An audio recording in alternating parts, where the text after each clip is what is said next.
Marchemos agraristas a los campos a sembrar la semilla del progreso. Marchemos siempre unidos sin tropiezo. Estimados compañeros y amigos de su canal México Agrario, como en ocasiones anteriores, me es muy grato dar a todos ustedes la más cordial bienvenida a un capítulo más. En esta ocasión, contamos con la presencia y participación del maestro Jorge Pasos Linares, quien es profesor de la materia de Derecho Agrario en la Universidad Autónoma de Chihuahua. Se desempeña también como consultor y abogado, lo mismo en materia agraria que en materia minera. Quiero comentarles que por allá en los inicios de la Procuraduría Agraria, mi amigo Jorge Pasos y yo tuvimos la oportunidad de coincidir en los albores allá de la Procuraduría Agraria en aquel lejano 1992. En esta ocasión le he pedido a mi amigo Jorge podamos conversar, porque no será otra cosa sino una charla de amigos sobre la cuestión agraria, pero su vinculación con la minería en nuestro país. Antes de iniciar nuestra conversación, debo decir que desde la época colonial en América Latina, particularmente en nuestro país, la minería se ha venido desarrollando, ha tenido sin duda grandes momentos, etapas y podríamos decir en algunos estados del centro del país, quizá geográficamente de manera natural, porque después de la conquista en México, desde luego que hubo la expansión hacia el centro del país y así tenemos que en lugares como Zacatecas, como Guanajuato y San Luis Potosí, se iniciaron trabajos de exploración y explotación minera. No omito expresar que hay algunos otros estados, que hace el estado de Guerrero, allá en Tasco, el estado de Hidalgo. Sin embargo, hoy en día hay estados que también se han ido incorporando a esta importante actividad, como son Jalisco, Chihuahua y desde luego Sonora, desde donde estamos haciendo esta entrevista con mi amigo Jorge, quien se encuentra en el poblado Matarachi, en el municipio de Zaguaripa, allá en la parte noroeste de nuestro país, en el estado de Sonora. De inicio, Jorge, me gustaría preguntarte cuál es esta relación que pudiéramos ver entre el derecho agrario y la actividad minera en nuestro país. Bien, doctor Rubén, antes que nada agradezco mucho la atención, la aprecio de verdad, esta invitación que me hace para participar en estos foros, en estas entrevistas, que tanto han contribuido a la formación académica del derecho agrario. Efectivamente, como lo comentaba usted al principio, la actividad minera ha sido uno de los motores fundamentales para el desarrollo del país. No podemos concebir la formación de las ciudades de Chihuahua, de Parral, de Zacatecas, sin la minería. Entonces, la minería es algo que estado presente en nuestra sociedad y en nuestro desarrollo. De tal suerte que actualmente el derecho agrario pues tiene una gran vinculación con este sector, sobre todo eh, en tratándose de concesiones mineras que se ubican en tierras propiedad de ejidos o de las comunidades. Nosotros podríamos pensar que la minería o el derecho agrario se relaciona únicamente con la minería, eh, única y exclusivamente en la celebración de los contratos, ya sea para la exploración o para la explotación del mineral. Sin embargo, esto no es así.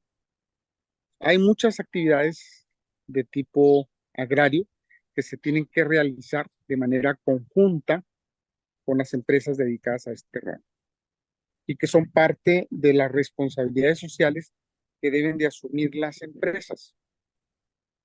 Uno de los aspectos que pudiéramos pensar que no tiene nada que ver con la minería y que sin embargo es algo fundamental son las cuestiones de límites. Las cuestiones de límites entre ejidos, comunidades o estas con pequeñas propiedades. Frecuentemente encontramos que las concesiones mineras abarcan superficies que son de origen ejidal o comunal, pero que también esa misma concesión abarca terrenos propiedad privadas o posesión de terrenos nacionales inclusive. ¿Sí? Entonces ahí lo primero que se tiene que hacer es, junto con los núcleos agrarios, establecer y delimitar con mucha precisión en dónde inicia, dónde termina el otro, el pequeño propietario, el otro ejido o la otra comunidad. Entonces, es un tema que tenemos que estar siempre revisando, que son fundamentales para establecer cuál es el objeto de los contratos, hasta dónde llega, qué superficie van a marcar y dónde se reconocen para evitar generar conflictos. En esta actividad me permito compartir la experiencia que tuvimos el día de ayer.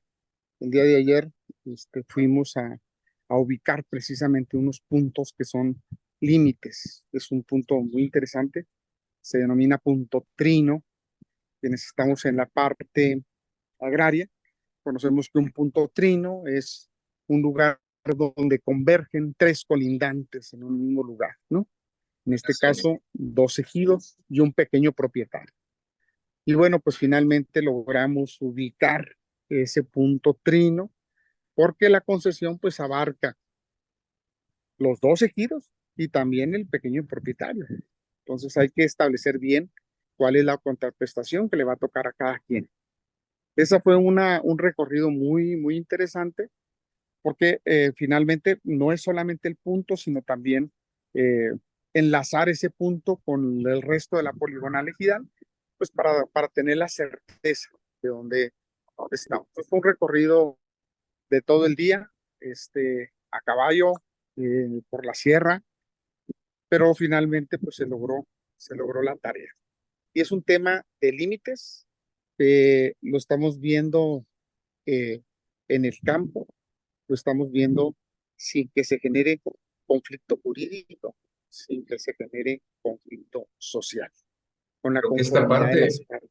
Creo que esta parte es fundamental, estimado amigo, porque si bien es cierto que técnica y jurídicamente hay que ver lo relativo a los límites que puede ser de estas grandes extensiones de tierra, ahora en un momento te pregunto sobre qué superficie estamos hablando, pero también, desde luego, tendríamos que estar considerando sin duda eh, algunos límites interparcelarios porque pues no todos los ejidos tienen tierras de uso común, sino algunos se han ido regularizando a través de algunos de los programas institucionales que se han establecido a partir del 6 de enero de 93, como fue el Procede, como fue FANAR y el programa Raja en los tiempos más recientes. Pero lo que tú comentas a mí me parece de la mayor importancia. Técnica y jurídicamente estamos atendiendo el problema. Sí, pero esto nos lleva también a estar salvaguardando el aspecto de carácter social que me parece que debe ser fundamental, sobre todo tratándose de ejidos y comunidades como entes colectivos y de sus integrantes en lo individual, ¿no? ¿Qué superficie, Jorge, les tocó recorrer ayer? En el caso de uno de los ejidos, son extensiones muy grandes, ¿no? Una tiene 1,375 hectáreas, el otro alrededor de 900, y los pequeños propietarios, que en este caso se dicen pequeños propietarios, pero en realidad son nacionaleros, son poseedores de terrenos nacionales, y ellos tienen un poquito más de 1,000 hectáreas. Entonces, estamos hablando de grandes extensiones. Entonces aquí en como lo comentaban, no solo se trata de establecer los límites de los ejidos y de las pequeñas propietarias, sino también los límites de las posesiones, parcelas o terreno nacional. ¿Por qué? Porque hay contraprestaciones que frecuentemente se pactan en los contratos. Por ejemplo, en el caso de los núcleos agrarios, se establecen contraprestaciones generales para el núcleo, para todos los ejidatarios, y compensaciones adicionales o especiales para los titulares de las posesiones o parcelas, según sea el caso, ¿no? Y todo eso se tiene que sancionar, se tiene que ventilar, se tiene que transparentar en las asambleas ejidales, ¿no? Todo se transparenta, todo se les dice quién, en dónde está ubicado y con qué superficie específica. ¿Sí? Esto es muy importante porque en este caso concreto hay contraprestaciones especiales para quien sea el tenedor de esa superficie de tierra. Y obviamente, pues el que se dice pequeño propietario, pues igual, ¿no? Hay que establecer muy claro hasta dónde llega la posesión, porque si no al rato vamos a andar con que fíjate que no era hasta aquí, que era hasta allá, que era en este otro punto. Y hay que todo levantarlo con coordenadas UTM, fotografías de quienes participamos y estuvimos allí, dejar listoneado si no hay cercos, o bien si hay cercos, pues tomar fotografías y evidencia de los cercos. Esto para evitar conflictos y que al rato digas, oye, es que eh, yo no llegaba hasta esa cerca, ¿no? Aquí pondría yo el ejemplo, es decir, aquí tenemos una cerca que delimita esta propiedad, ¿sí? Y ahí la dejamos la evidencia y además la dejamos respaldada con coordenadas UTM, no nomás en el plano. En el momento de estar haciendo levantamiento se toma fotografía del equipo GPS donde muestre la coordenada y al ingeniero que está realizando el trabajo de campo. Qué interesante. Entonces, todo Fíjate esto que, es muy interesante porque, sí, adelante, se adelante, cortó un Jorge. poquito. Sí, adelante. A ver, sí. Es muy interesante porque pareciera entonces que derecho agrario, el puro contrato. No, te tienes que ir ampliando, te tienes que ir ampliando a la responsabilidad social y también ir procurando, evitando que se generen conflictos. El conflicto es un conflicto que no, los conflictos agrarios en el fondo pues no benefician a nadie, ¿no? Claro. Fíjate que Pierden todos. has comentado, digo, muchas cosas son muy interesantes, pero has comentado algo que no hemos tocado todavía con nuestros amigos de México Agrario, como son los terrenos nacionales. De manera breve, de manera somera, vamos a hacer algún comentario, desde luego si tú quieres hacer alguno también, con mucho gusto, pero queridos amigos, si el ejido se crea por resolución presidencial, históricamente, desde aquella creación del ejido Lucio Blanco en Matamoros, Tamaulipas, o bien el reconocimiento de las comunidades a través de cualquiera de las acciones agrarias, véase restitución de tierras, bosques y aguas, reconocimiento y confirmación de bienes comunales, reconocimiento y confirmación de bienes comunales. Hablar de los terrenos nacionales, no podemos pasar por alto lo que establece desde su origen el artículo 27 constitucional, cuando dice que la propiedad originariamente corresponde a la nación, pero que ésta podrá transmitir el dominio de ella constituyendo la propiedad privada. Bueno, pues la diversa legislación agraria ha contemplado la posibilidad de que particulares puedan acercarse en cualquier momento a la Secretaría de Estado correspondiente, en este caso, recuerdo hoy Reforma Agraria, hoy SEDATU, para que se pueda iniciar un trámite administrativo y previo avalúo se puede establecer un precio cierto por hectárea y se puedan adquirir el otorgamiento del terreno nacional, el certificado correspondiente sobre el terreno nacional, y entonces esto me parece que será motivo en algún otro momento de hacer algún comentario, pero hoy quise rescatarlo por lo que decía nuestro amigo Jorge. No sé si quisieras decir algo sobre el terreno nacional, Jorge. Sí, en este punto también es importante comentar que es necesario que las empresas cumplan también ahí con un servicio social, con una actividad de responsabilidad social.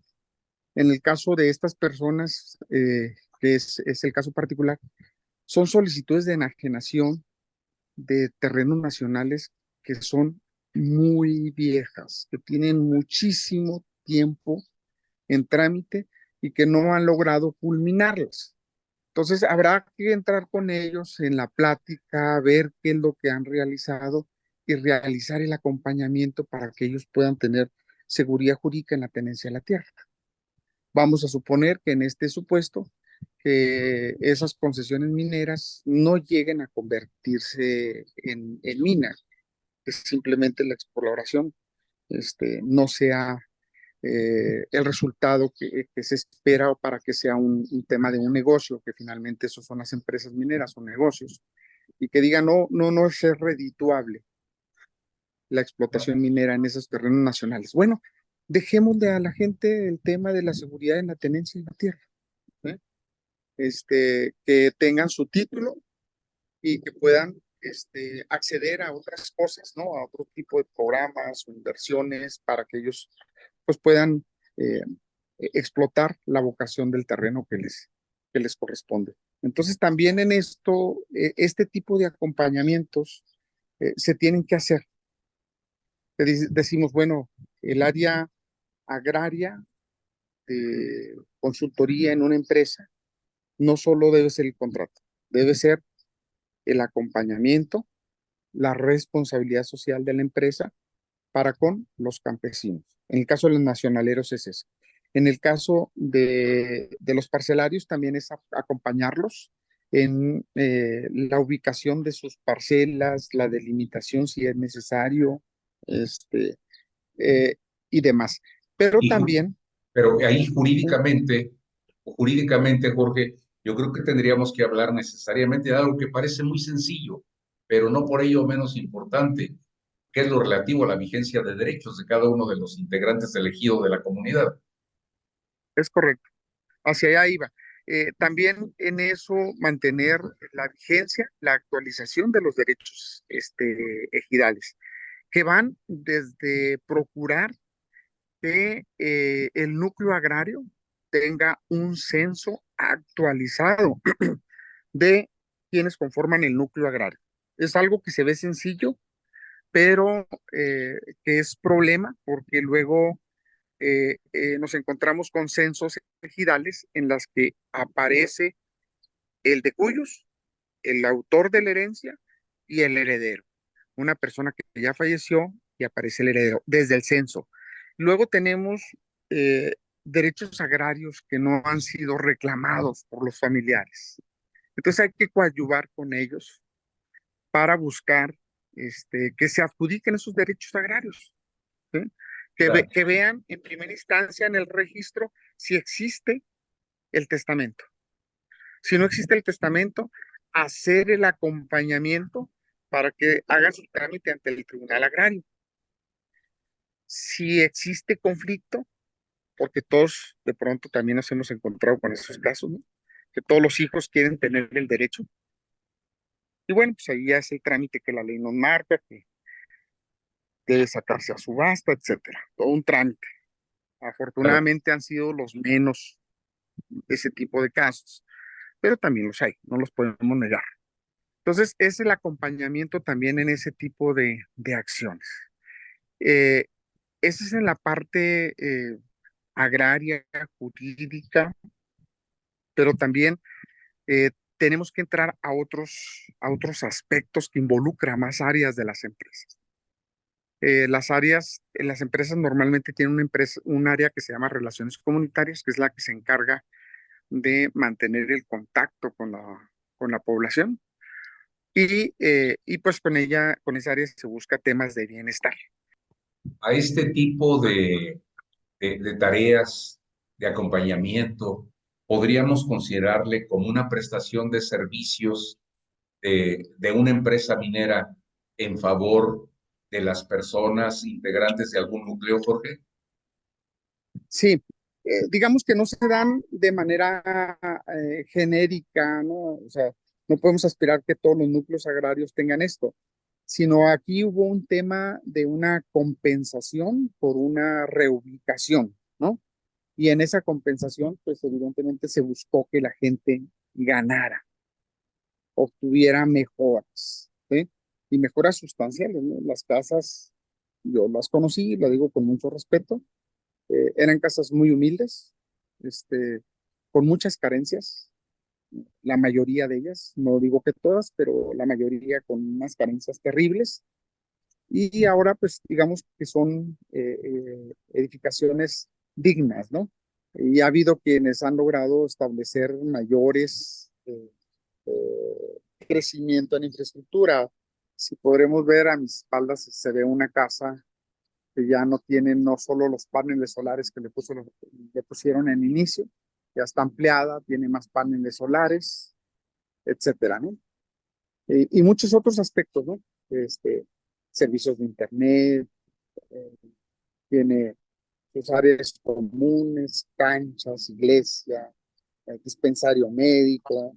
O sea, sí se lograron condiciones muy favorables para la gente, ¿sí?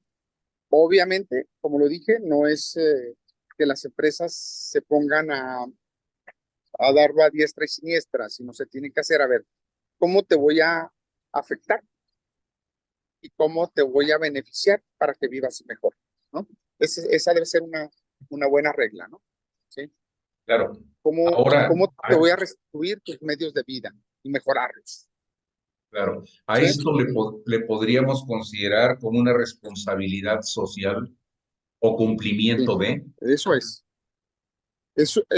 Hay bueno, la mayoría de las empresas grandes, hay un programa que se llama, lo vemos normalmente como eh, en los logos, ESR, no más en las mineras, en muchas empresas, que significa empresas socialmente responsables, ¿sí?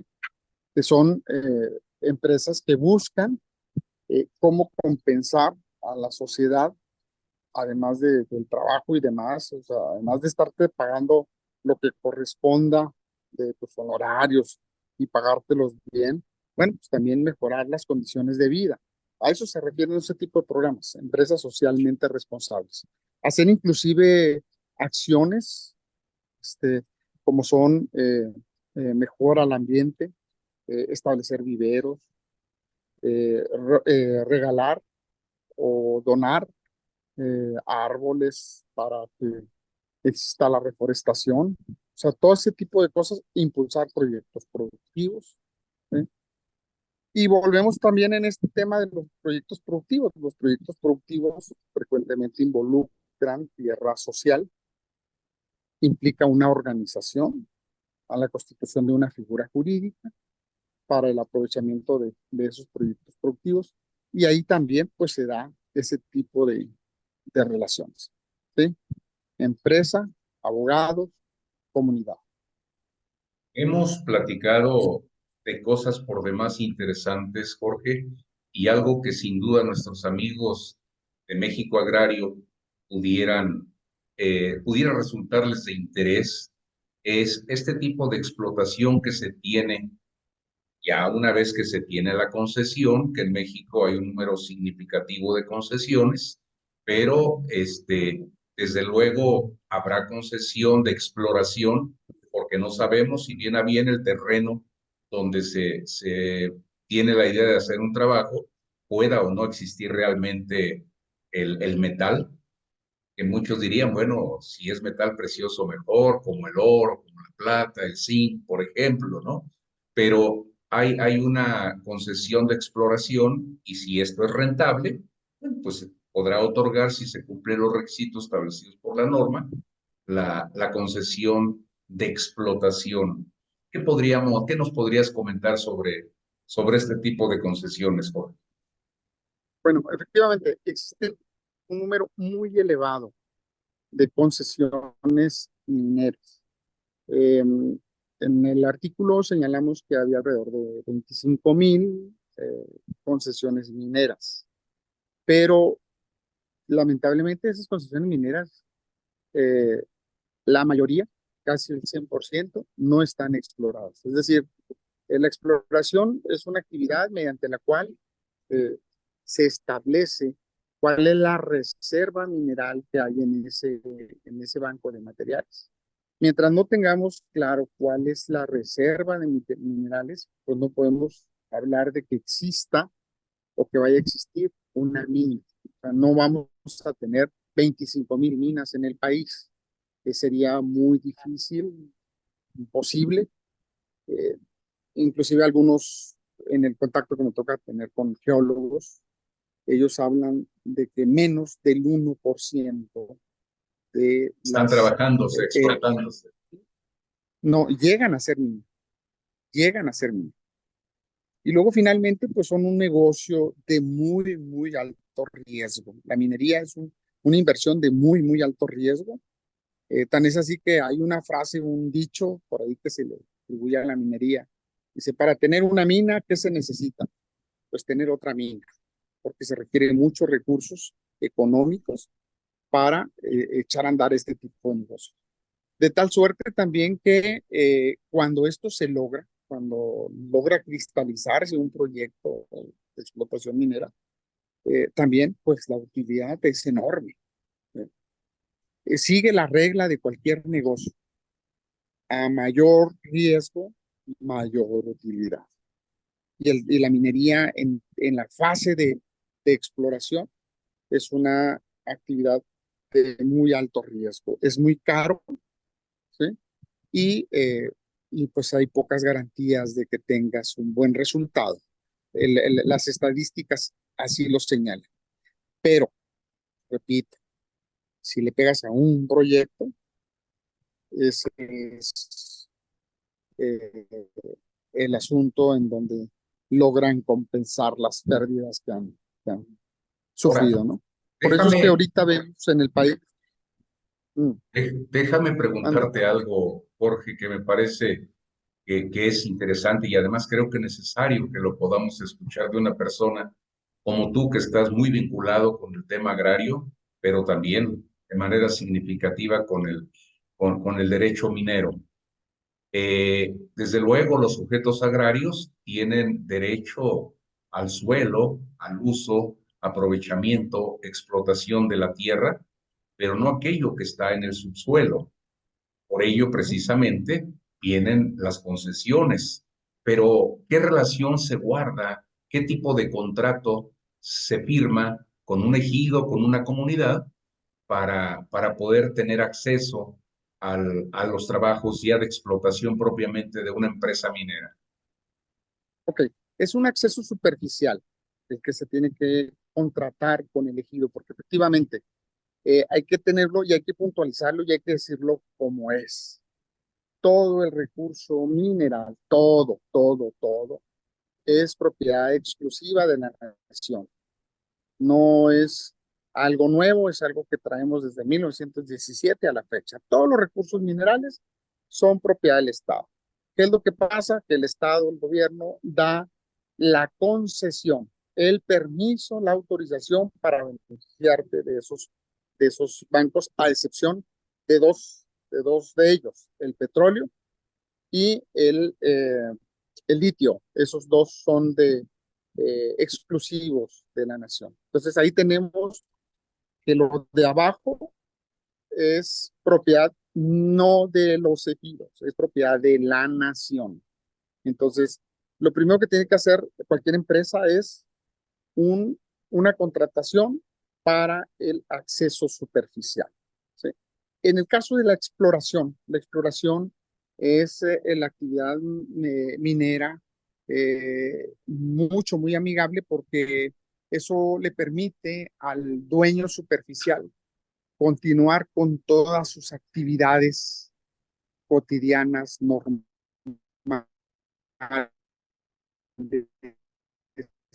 productivas que esté realizando, ni la agricultura ni nada. O sea, la exploración se realiza a través de la recolección de muestras geológicas, mapeos, y hay algo que se llama barrenación, que es distinto a lo que comúnmente entendemos por barreno.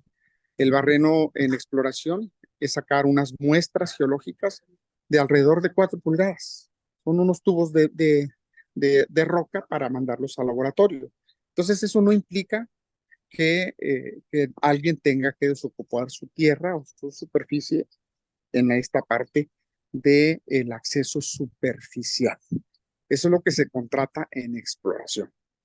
Ya en explotación, bueno, pues ya se determinará si estamos hablando de una mina subterránea o inclusive pues verá, es muy difícil en la actualidad el tema de de las minas a cielo abierto, ¿sí? Pues ahora se pretende que todas sean eh, subterráneas las que se vayan a autorizar. Bueno, entonces ahí tendríamos que ver ya el caso particular. Entonces, Sobre todo no.